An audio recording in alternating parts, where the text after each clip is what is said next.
Good morning and welcome to Atheist Talk on KTNF AM 950, the progressive voice of Minnesota. Good morning to all of you joining us locally by radio and streaming online. We appreciate you tuning in. Today is Sunday, June 9th, 2019. Happy end of the world for everybody. I am your host, Hertzey, here in studio with Travis Peterson, and joining us via Skype is author and attorney for the Freedom from Religion Foundation, Andrew Seidel. This is an open conversation, and we welcome and encourage listener interactions with your phone calls to 952-946-6205, your emails to radio@mnatheist.org, tweet us at Atheist Talk, or check out the Facebook page, Atheist Talk. The phone number is only available when we are live, but you can always email, tweet, or check out the Facebook, whether we're live or you're listening to the podcast. Andrew Seidel works as a constitutional attorney for the Freedom of Religion Foundation, litigating cases involving religion and the Constitution. He has appeared on Fox and Friends, MSNBC, The O'Reilly Factor, as well as numerous radio shows, including this one. He speaks and writes extensively about religious freedom and has been profiled on the BBC News, BuzzFeed, International Business Times, and more. He lives in somewhere. Learn more about Andrew at his Twitter, Andrew L. Seidel, on Facebook, Instagram, and Twitter. Andrew, Travis, welcome to Atheist Talk. Thank you so much for having me on. It's a pleasure. Well, Andrew, just cracking the book open right away. I mean, I really enjoyed reading the book. It's a deep insight into what's happening in the country right now. But opening the book right away, I got to say, kudos on the people you got to write for you. Susan Jacoby and Dan Barker, fantastic gets on that deal. Susan Jacoby's, everyone listening to this show is gonna recognize that name. How do you pull that off? Well, Susan is now kind of a dear friend and mentor. She wasn't when I started the journey on this book, and I was telling her about this book that I was writing when we crossed paths at a convention, and she was really interested in it. And I had just kind of a couple questions that I wanted to run by her as a, really well-respected author and published author, and she just dove right in. And gave me her email and address, and I happened to be heading to New York the next month, and we ended up having lunch that also went into basically dinner. We talked for hours and hours, and she really encouraged me to think bigger with the book than I was. It was initially just going to be pretty much a publication for the Freedom from Religion Foundation. FFRF was going to publish it, and she said, no, this is a book that the country needs. You owe it not just to yourself, but to everybody, to try to get a mainstream publisher to put this out and get this message out to everybody. Right. And so she's really been a huge mentor and had a big role in this book. Well, anybody who's ever talked to her knows that once you get her going, there's no stopping her, like in any way. But that's definitely true. And then when Dan Barker tells you to do something, you absolutely do it. So I guess I have to ask you the question. You were a park ranger. How many basketballs will fit in the Grand Canyon? So I wasn't a park ranger. I was a Grand Canyon tour guide. Oh, tour guide. But yeah, 100 trillion. That is a lot of basketballs. Basketballs will fit in the Grand Canyon. That's how much dirt and rock is missing from that hole. Well, I guess let's jump right in and just get everybody up to speed with what it is. What is your definition of Christian nationalism? How do we define this for people? Christian nationalism it's pretty basic. It's the idea that the United States was founded as a Christian nation. If you believe that, you are a Christian nationalist. But there's more to it when you talk about it as a political movement. It's not just that idea that we're founded as a Christian nation, founded on Judeo-Christian principles. It's also that we've strayed from that founding, and that we somehow have to get back to our godly roots, and that language of return and revision is how they justify their political theology and their public policy. So the goal is to redefine America according to the Christian nationalist identity, and then reshape the law accordingly. Well, I guess the first thing that pops into my head there is, like, when was this panacea? When were we this the type of Christian nation that these people want to bring us back to? Well, we never were. And that's part of the problem for the Christian nationalists. The idea that America was founded as a Christian nation is central to its hold on political power. But it has no historical support. We just have to expose it. And because without the historical support, many of their policy justifications begin to crumble. And without this common well of myths and lies that they dip into and that they are using to try to redefine the American identity, their identity will wither and fade. And these are all myths and lies that everybody listening right now has heard before. It's the idea that the founders prayed during the Constitutional Convention, that George Washington prayed in the snow at Valley Forge, that the Declaration of Independence references our Creator 4 different times. In God we trust, one nation under God. It's this commonwealth of lies and myths. Well, I mean, I know that when you're talking about justifying, the actions, especially of the government for with a nationalist bent, I remember, Jeff Sessions talking about, almost a biblical justification for the separation of migrant children from their families, at the border. Not almost a biblical justification, a literal biblical justification. Yeah, what did he say? They were citing Romans, and that actually comes from the White House Bible Study. I wrote a piece about this for Think Progress because I've been studying the White House Bible Study. That's one area where you are seeing Christian nationalism infecting our public policy, but it's also at many other places that people are familiar with. The Muslim ban. That's Christian nationalism. I actually talk about that in the first chapter of the book. The move of the embassy to Jerusalem. That's Christian nationalism. Everything that is pretty much happening in the Department of Education right now, Christian nationalism. All the abortion stuff that we're seeing at the state level, Christian nationalism being put into practice. It's and the crazy thing about this is really before 2016, this was a much weaker political movement than after the 2016 election. Oh, side note about moving the capital of Israel to Jerusalem, or trying to make the capital of Israel Jerusalem.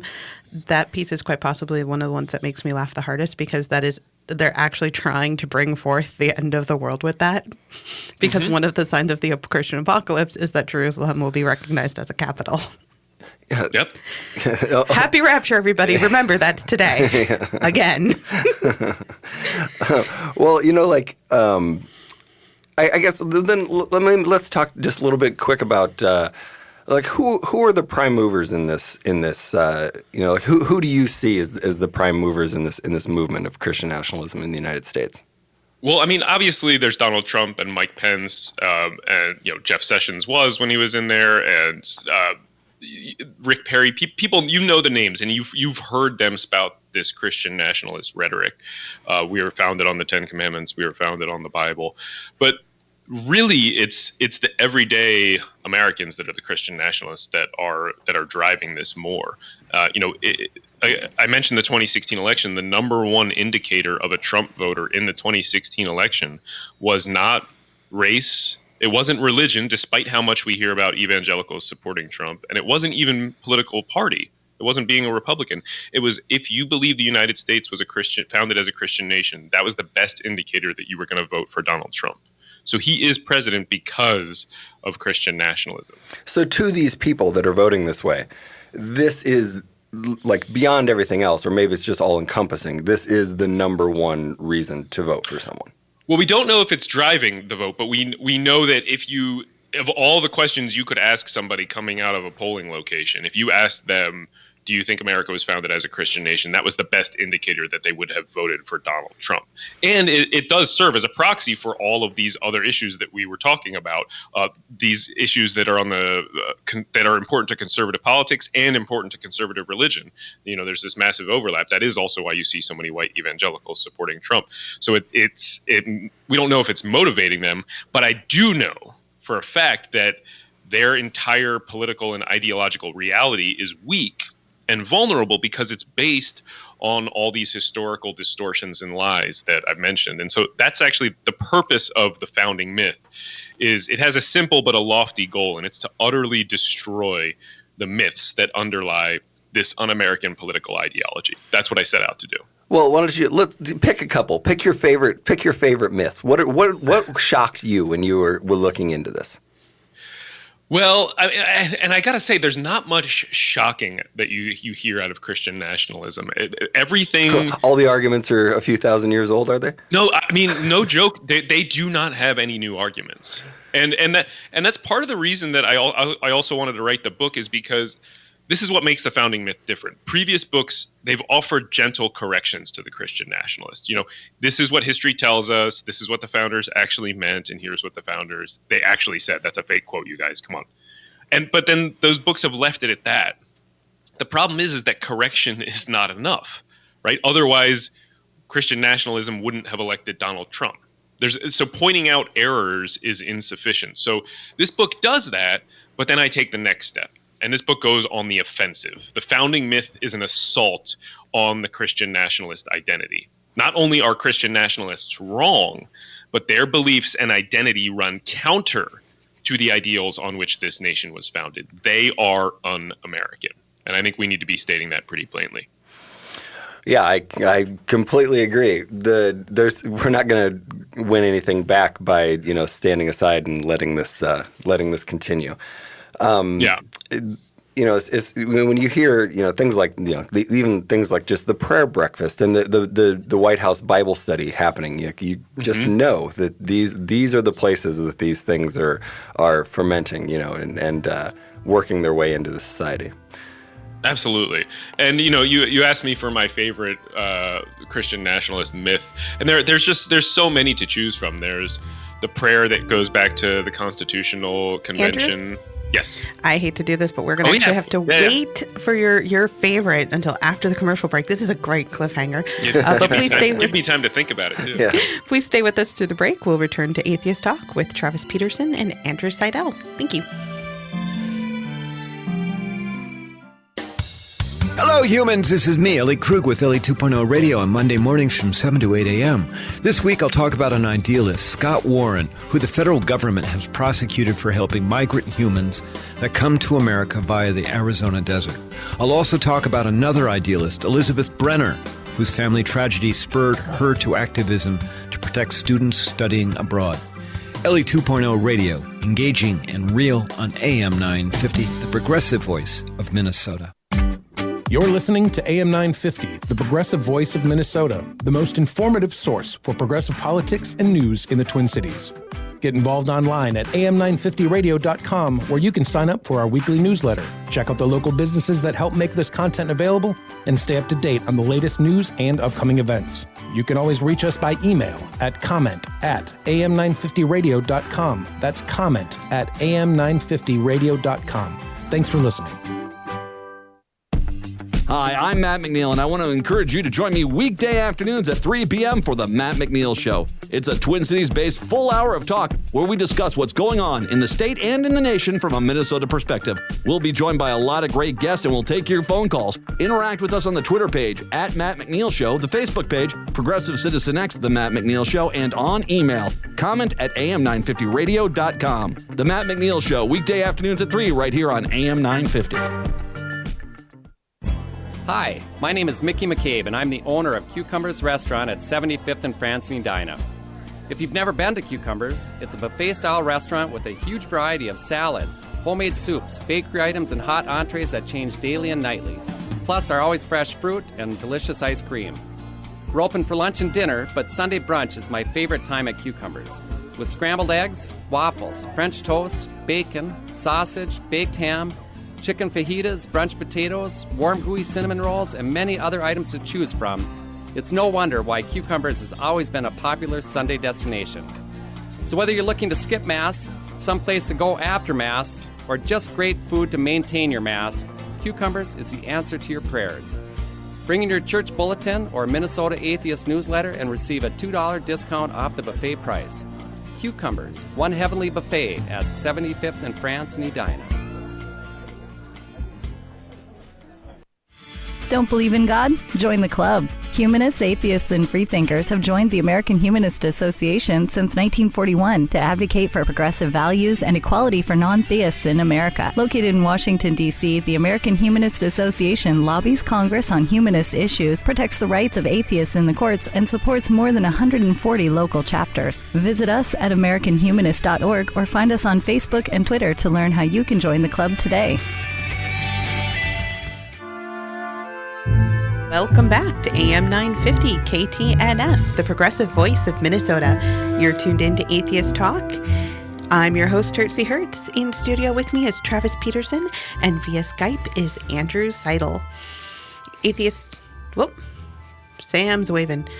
1 second. I think we might have lost Andrew. Oh, okay. Sad face. Well, he said give him 60 seconds. Okay, well, that's great, because pretty sure I can make this intro into 60 seconds.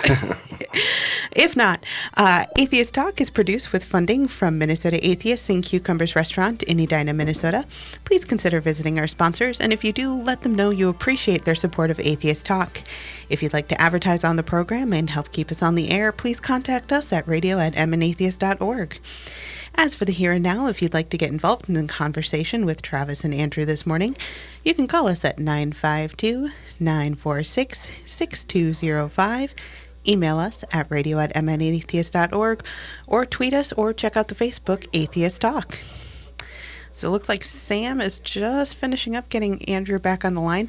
So, Travis, before we went on the break, we were asking him what his favorite Christian myth is.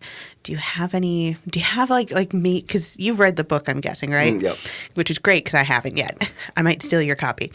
Do you have maybe a prediction as to what his favorite myth will be? I know what mine is. Well, as far as I don't know about a myth, but like the myth in Christian nationalism is tacking on the term Judeo at the beginning of it, which is what I really want to get his view on. Because those things are kind of diametrically opposed. If you really boil them down to their base components. The idea of being of Judaism is to reject Christianity at its highest points. They're not compatible. When you boil it down, they have the same history and the same upbringing, but when you get to the main points, it's there's no salvaging the relationship. What about you? I think the thing that I like the most is the whole, I guess it's kind of the whole thing, because it's like everyone's like, oh, the Constitution doesn't specifically state these words. And yep. It's one of those, it's like if someone was like, you get a time machine, you get to go back and talk to the founding fathers, what's the first thing you say? I'm like, be more clear. Yeah. Well, Andrew, you need to write this down as clearly as humanly possible. And I hear Andrew laughing, which means he's going to tell me how wrong I am about this, which I'm totally okay with. Yeah, please tell Hertzey how wrong she is. Can you do that for us, Andrew? The Constitution, they left it deliberately vague in part because they couldn't agree on a lot of it. But the one thing that they could agree on was the separation of state and church. And yeah, they didn't use those words, but they also, the word Christmas doesn't appear in the Bible, and somehow there's still a war on that needs to be fought every year. By the way, if you go back in the archives, you will find a great radio play about the war on Christmas, The Fall of Frosty. No, let's do that. Can you speak to what I was talking about? Like, have they hijacked the term Judeo and the beginning of Judeo-Christian values when they trot that out? They absolutely have. Yeah, so that term really, you see it enter the American conscience after World War II, when to say Christian principles or Christian America or a Christian nation had this all of a sudden ominous sound to it when you're talking about the exclusivity post World War II after the Holocaust. Right. And so you started seeing people tack Judeo onto it. And we know that that's really what they were doing at the time. And Christian nationalism is still doing that. They don't really mean Judeo-Christian. They actually mean Christian. And I lay out some examples where they've slipped up. And I show that in the first chapter of the book. But you're absolutely right that Judaism is Judaism because it rejects the idea that Jesus is the Messiah. Christianity is Christianity because it accepts the idea that Jesus is the Messiah. And so, I mean, that's the biggest fundamental disconnect. And well, the thing that kills me about it is that the exact same distinction can be made with Islam, that yes. Muhammad is the prophet, and in Christianity Jesus is the prophet, and in Judaism the prophet hasn't shown up yet. But they don't say Judeo-Christian is Islamic values. It's exactly. Just pulling Judaism out of the cupboard. I mean, and you're precisely right, and I don't think. I mean, you can guess how Christian nationalists would react if we were to call this a Christo-Islamic nation. Yeah, that would not go over well. Please note that all opinions are the guests and hosts only. Do not reflect those of an atheist organization. Well, if to tack that on, like especially after World War II, when you were talking about, like, was it a shock to the country, like, to hear Christian values when they were seeing, SS belt buckles with "God with us," like stamped on them? Like, was that why they were hijacking another culture?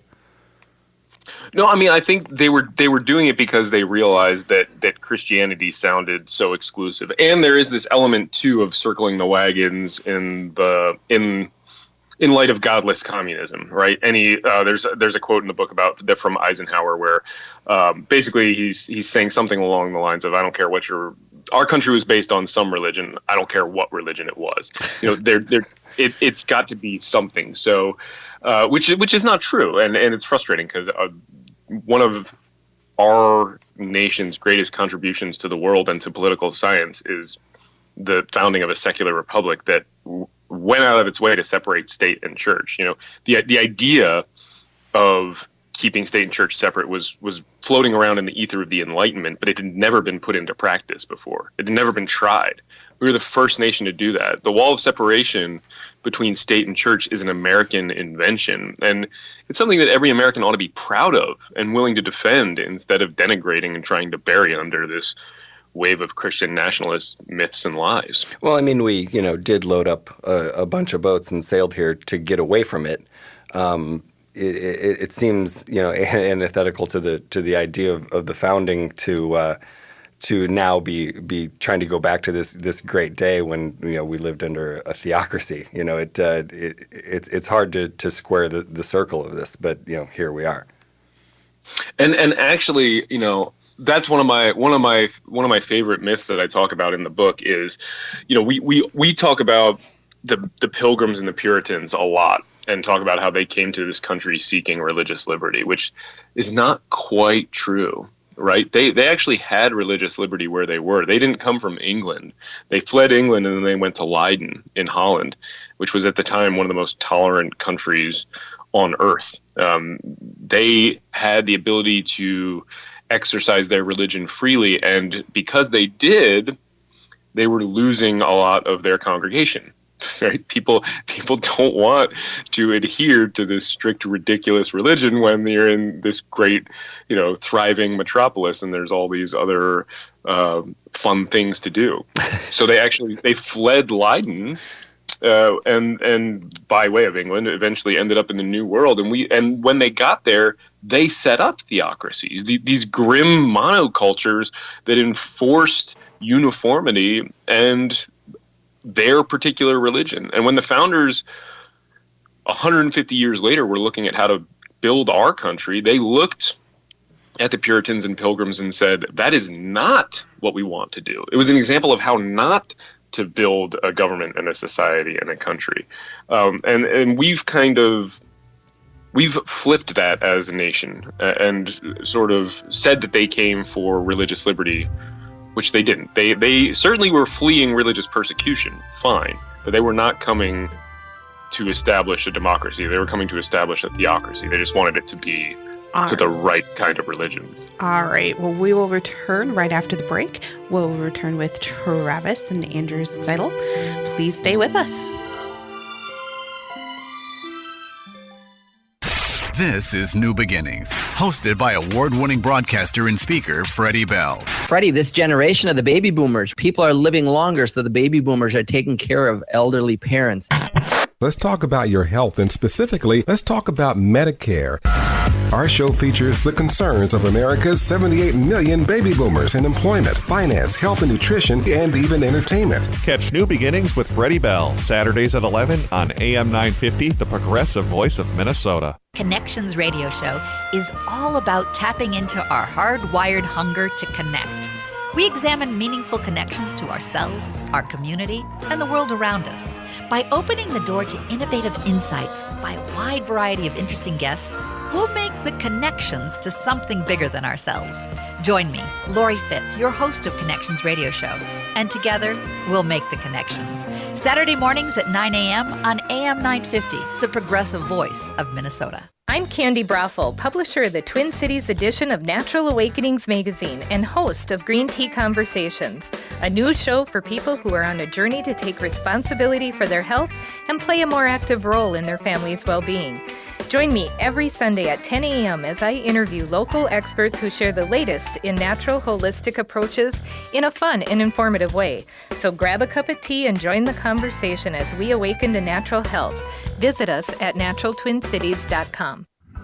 Atheists, secular humanists, and free thinkers. Here you are listening to the Minnesota Atheists Talk Radio Show, Atheists Talk. We hope you are enjoying it.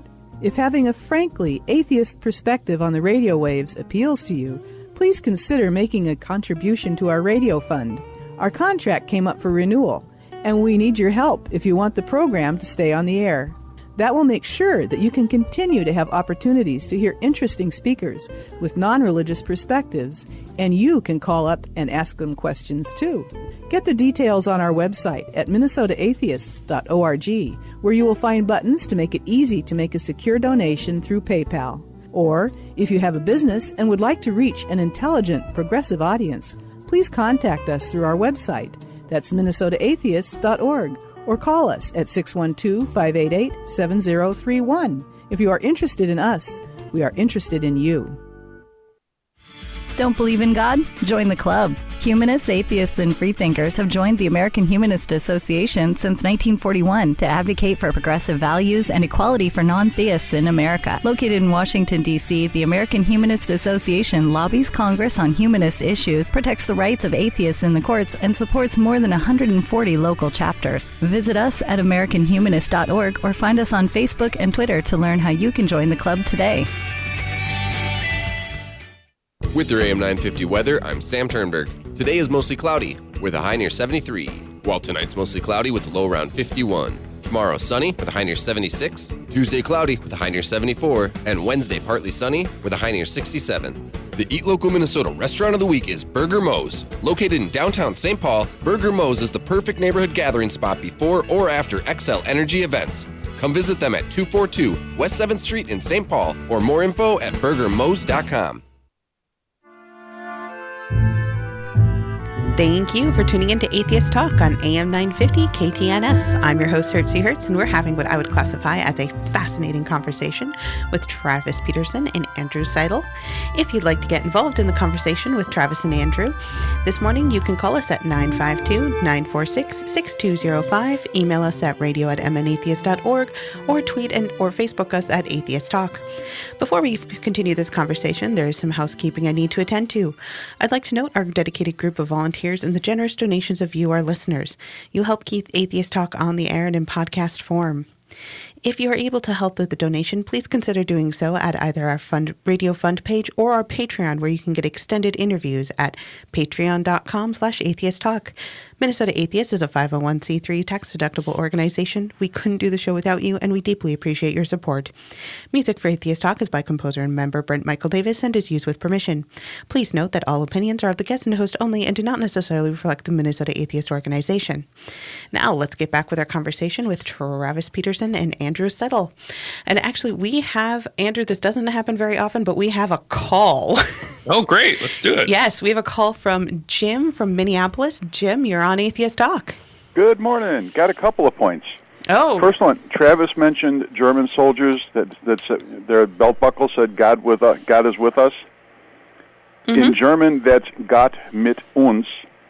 And during World War I, they would post signs that said that outside their trenches, and the British would post signs that said, we got mittens too. Now, my question for Andrew is, does your book mention anything about David Barton? And please tell me you flay him alive. Please, no. Opinions are the guests and hosts only.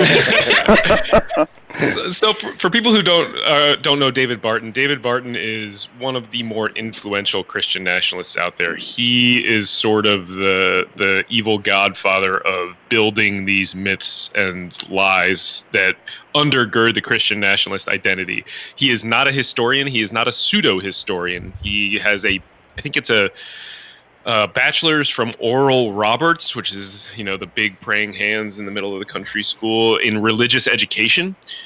So he is not historically trained in any way, shape, or form.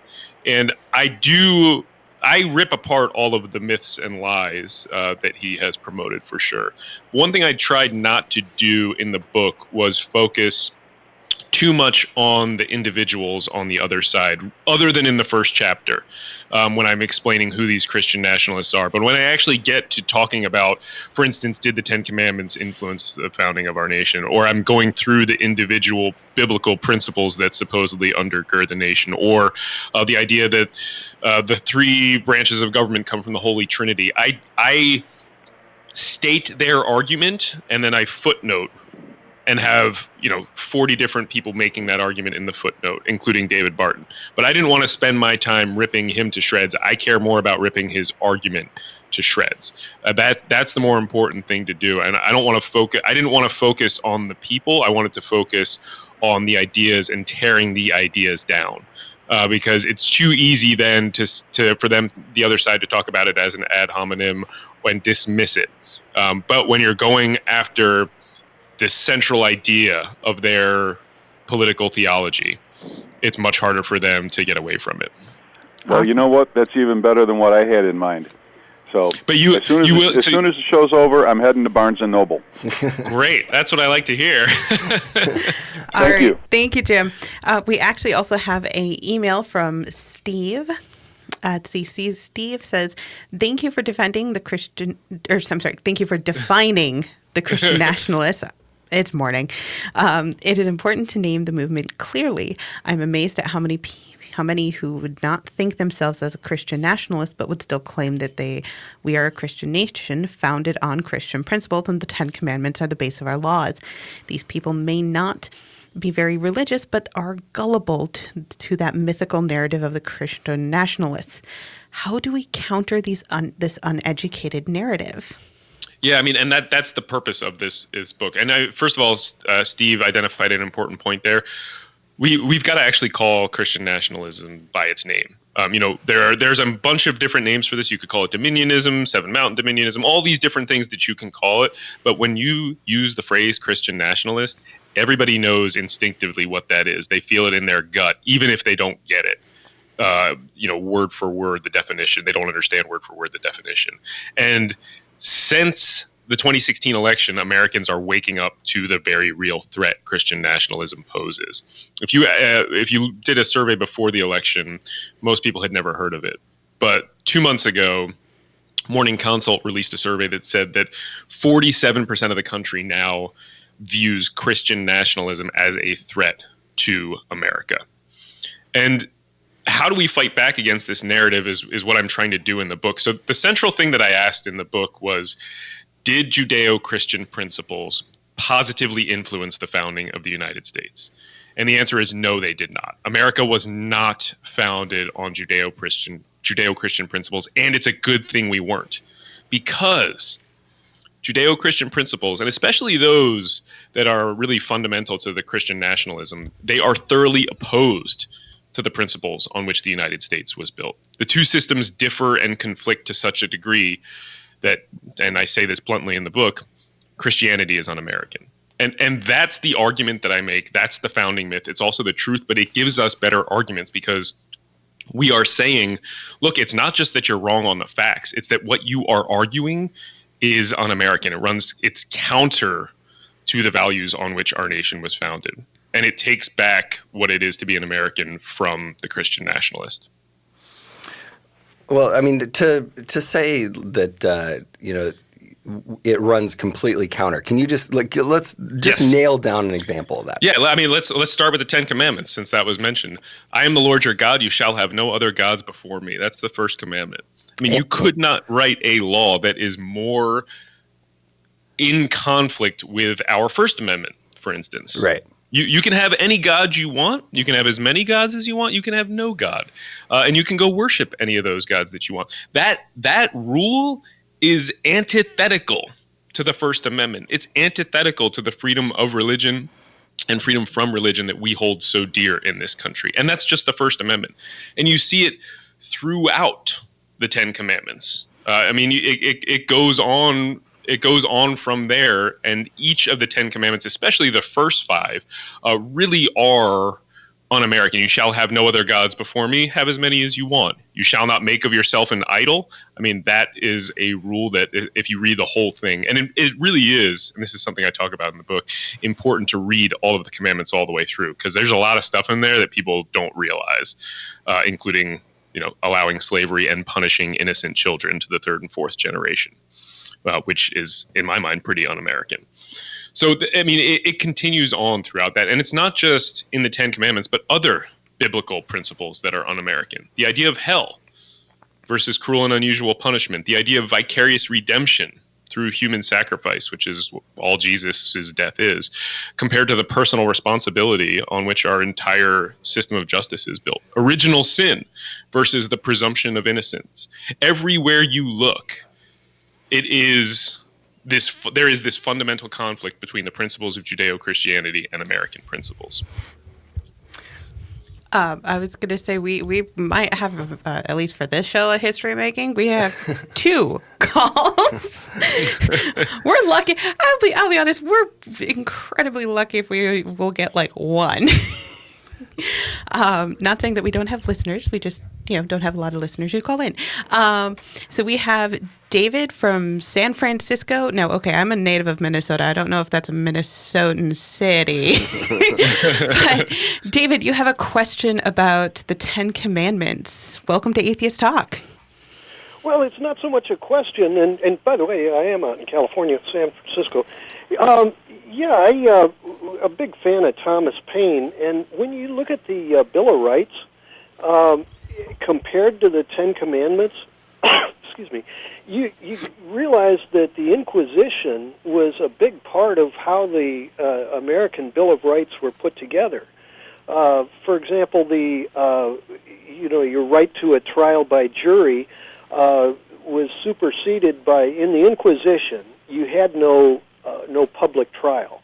The judge put a robe or a hood over his head, so you didn't even know who the judge was. You had no right to an attorney. It was based on the idea that if you were possessed by a demon, possessed by the devil, then the devil might jump out of you and go in the judge, or the devil might jump out of you and go into the jury, or the devil might jump into the prosecutor. So you had no right to know your accuser because the devil might jump into them. And you can just go through the Bill of Rights one by one and realize that they were, the Ten Commandments may have had some honesty to them or some politics to them. Okay. But the Inquisition days totally superseded the honesty of them. All right. Thank you, David, for that. And Andrew, do you want to make a comment? Yeah. One of the things I really tried to do in the book is I actually, in part 3 of the book, I walk you through, the reader through every one of the Ten Commandments. And I show that every one of them does run counter to the Bill of Rights or to our Constitution or to American principles. Every single one. Including the ones that your listeners are thinking like, well, what about that one? Yes, including those. But you have to go get the book to understand why on those. But the first question that everybody really needs to ask when you hear the claim America was founded on the Ten Commandments, the first retort out of your mouth should be, well, which 10? Because there are 4 sets of 10 commandments in any given Bible. And then different religions interpret those commandments differently. Different religions number them differently. And these differences may seem minor, but there's really no such thing as a small religious difference. Right. The difference between prohibiting idols and prohibiting graven images, actually, there was a civil war basically in the church during the 8th and 9th centuries over that discrepancy. The difference between prohibiting murder and prohibiting killing is the difference between being able to defend yourself when somebody breaks into your house at night. So there's no such thing as a small religious difference. Well, before when we were talking about Jeff Sessions using these things to justify his actions, that's been used for the death penalty for years. That's one of the ones I always remember. It's like, it's in the Bible. Like you can go back and find all these capital punishment excuses in the Bible that give people cover today for supporting capital punishment. I mean, those are. We've been fighting this fight for a long time. And you bring up an interesting point there because, so again, the central question that I ask is, did Judeo-Christian principles positively influence the founding of the United States? And I ask that because most people listening probably can refute the idea that we're a Christian nation, but that's not enough. Otherwise, we wouldn't have President Donald Trump. So I wanted to go deeper, and by challenging that fallback position that we're founded on Judeo-Christian principles, I have also undermined the Christian nation claim. But by asking it in the sense, did they positively influence, it allows me to concede areas where there is some influence from Judeo-Christian principles that we did see. So, for instance, the justifications for slavery, for segregation, and for the subjugation of women, the best ones were always religious throughout our history.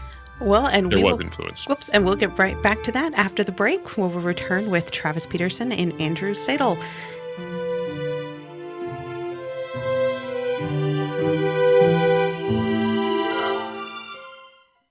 Hi, this is Ken Hageland, host of Living Healthy and Aging Well, inviting you to listen to our new show airing on Saturdays from noon to 1, where we talk about your health and your life and provide insights to living and aging well. Each week, we provide answers to important questions regarding health care, elder care, end-of-life care, and caregiver support to help you and your loved ones plan for the future and enjoy your highest quality of life today. Please join us every Saturday from noon to 1 for Living Healthy and Aging Well. Native Roots Radio is proud to announce we've added an extra hour. Yeah, Chushke, 1 hour goes by too fast. That's right, Uncle Curtis. I'll have extra time to share important information about our secret animals. And report national and native news from all over the country and Canada. This new hour is sponsored by Robbins Kaplan LLP, dedicated to redefining excellence for high-stakes litigation representation in Indian country. We are awake. Hi, my name is Mickey McCabe. I'm the owner of Cucumbers Restaurant at 75th and France in Edina. Many who have dined at Cucumbers are of the opinion that our buffet has evolved from an older, more country-style buffet. They look at our 50-foot salad bar and can imagine a smaller ancestor with far fewer choices. An ancestor that didn't offer as many hot selections or have a bakery with fresh-baked muffins and breads. Didn't offer homemade soups and lacked the fresh fruit and ice cream bar that Cucumbers customers have grown to love. But some will say, where are the transitional buffets? In addition, they look at everything that we offer and say that Cucumbers is irreducibly complex. If you were to move just one of our offerings, the entire buffet wouldn't function. Well, I would like to think that Cucumbers was intelligently designed, since I helped design it. But at the same time, it truly is an evolutionary step up the buffet ladder. And as always, if you bring in your atheist newsletter or church bulletin, you will receive a $2 discount off the buffet price. Cucumbers, one heavenly buffet at 75th and France in Edina. I've never met another atheist. Sure you have. Non-believers make up 12% of the population. Then where are they? You can meet us at book clubs, pub crawls, discussion groups, movie nights, monthly meetings. Okay, I get it. How am I going to keep track of all this? Easy. Sign up for Minnesota Atheist Meetup Group and subscribe to AWE. What's a meetup group? Meetup is an online networking site that helps people build communities. We have over 700 members with at least 2 events every week. And what is AWE? It stands for Atheist Weekly Email. It comes out every Friday and lists everything that's going on. How do I sign up? Go to the Minnesota Atheists website, minnesotaatheists.org. On the left, click on the words Get Awe-Inspired. And for the meetup? Look for the red meetup badge on the right. Above it are the words, click here to check out the meetup group. I'm sold. Minnesota Atheists, Meetup, and AWE. What's that website again? minnesotaatheists.org. Welcome back to AM 950 KTNF, the progressive voice of Minnesota. You're tuned into Atheist Talk, and I'm your host, Hertzey Hertz, in studio with Travis Peterson. And via Skype is Andrew Seidel, the author of Founding Myths. If you're curious about Minnesota Atheists, you can check out the Minnesota Atheist website. We have previous episodes. You can browse articles, book reviews, and peruse the calendar of upcoming events. You can also sign up for the Atheist Weekly email, which will give you links to upcoming events. Then we have tons of activities going around the Twin Cities and outlying suburbs. For example, we have Pride coming up next, I think is our big one. We also have the Free Thought Picnic, which is next weekend. That's the Camp Quest picnic. That's next weekend. Right afterwards, we will be working on our first Pride float. We are super excited about this. We could definitely use more hands to help make light work. So if you are available next Sunday afternoon, check out the picnic and the float afterwards. If you enjoy the show and all that Minnesota Atheist has to offer, consider becoming a member of Minnesota Atheist while you're on the website. Membership has some great perks. Check out the hows and the whys on the website. And now back to our conversation with Travis and Andrew.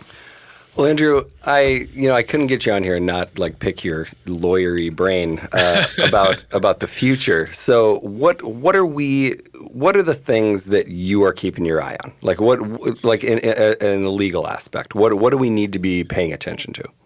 I mean, right now, the wall of separation between state and church is under the biggest threat that I think it's ever faced. I think we can fairly say that. There are 5 members on the Supreme Court that want to tear down that metaphorical wall. And they have made in the past couple of years, some very alarming decisions, throwing away some of our most hallowed principles. For instance, that you cannot tax citizens and then turn around and give that money to religious ministries for any reason. That principle was thrown under the bus recently. It could get worse in the future. There's another case that we're going to hear from the court either tomorrow or one of the next 3 Mondays, and they're going to decide about this 40-foot cross on public land. And depending on what they do, it could be a massive hole in the wall of separation between state and church. Well, in your book, you talk about the small stuff. A lot of people are going to say, "Oh, yeah, God on the money," and a cross on the things. But those are the wedges, right? They are, it's actually incredibly important to challenge those small things. And I've given a talk on this. I think people could find it online. It is something like why we need to sweat the small stuff. Because if you look at what our courts are doing, they are using little violations of the First Amendment to justify much bigger violations. Oh, because that's how the law works. You get precedent, and then you can cite precedent back on another case, right? If we make the wrong decision here, it's easy to use that decision against us in the future on a much larger thing. Exactly, and it operates in this particular area of the law. The analogy I use in the book is either a noose or a ratchet, where once it gets tighter and you allow one violation, it's really, really difficult to undo that. And the second part of why it's important to challenge these things too is because they are symbols, and I think that we ignore the power of symbols at our own peril, right? I mean, Greta Christina once wrote something along the lines of that.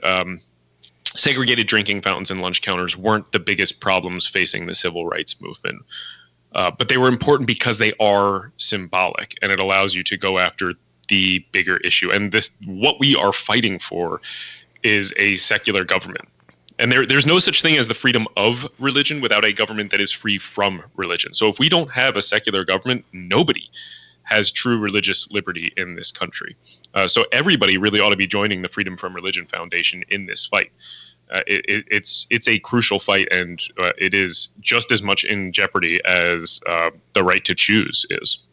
Yeah, where Rosa Parks sat on the bus for her wasn't the biggest issue. It was where she had to sit on the bus was the issue for everyone involved. Well, it was also the factor that at that time, even if you were in the back of the bus, if a white man demanded your seat, you were supposed to give it up. Yeah, you gave it up. Well, and that would be the white nationalists of today, demanding for us to give up our seat or our rights to go back to this glory day of when Christian nationalism was, or when Christians ruled the roost, I guess, right? And we need big quotes around glory day. Yeah. And there is a massive overlap between Christian nationalism and white nationalism. I mean, the Venn diagram for those two really does come close to looking like a circle, and I go over a lot of that in the book and explain why that's the case. Well, like as far as the court cases go, that we need to be watching and stuff like that. Like we're past the curve on this. Like the wedges have been driven. They've been driven, for the last 50 years, and now these are the important things. Like we're getting to the big ticket items. Yeah. Yeah, I mean, I'm sure people out there are starting to get scared based on this part of the conversation, and you should be. Yeah, that was my point. I want people to pay attention to this. You should be scared, but there are things that you can do. You should join the Freedom from Religion Foundation. If FFRF is not your cup of tea, join American Humanists or Americans United, ACLU. If you can, join them all. We really need your support now more than ever, and not just because we need dues, but we need you to join your voice with our voice. The second thing people can do is they really ought to read. I don't care if you buy The Founding Myth. My publisher hates it when I say that. I just want you to read it. Go to the library and get it. Familiarize yourself with the arguments in there, not just the facts, the better arguments that are in there, and do not let Christian nationalist rhetoric stand anywhere you hear it. You've got to push back against it. And the third thing that I want to encourage everybody listening to do is to run for office. I know a lot of people out there are reluctant to do so, thinking, how could I run for office? I'm not qualified. Look at the people in our government. Yeah, that ship has sailed. Donald Trump is the president. You are 100% more qualified than anybody who's running your school board or city council right now.